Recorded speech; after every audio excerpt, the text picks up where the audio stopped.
Assistant SP, తర్వాత SDOP, అదే SDO SDM SDM and SDOP. Subdivision head, తర్వాత additional SP. నేను Raipur city and rural రెండు చేశాను. తర్వాత I was promoted and posted SP Narsinghpur. And ఇంకా తర్వాత ప్రమోషన్స్ టైమ్లీ వచ్చాయన్ని. ఎస్పీ నర్సింగ్పూర్గా ఉన్నప్పుడు ఫస్ట్ డిస్ట్రిక్ట్ అది. So I was there for 3 years.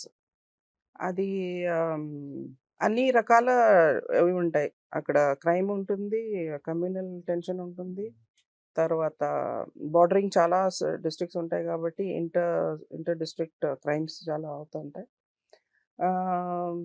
At the same time it is also peaceful in the sense that the Narmada నది మధ్యలో నుంచి వెళ్తుంది. So people are prosperous. అది ఫార్మింగ్ అది బాగా చేసుకుంటారు.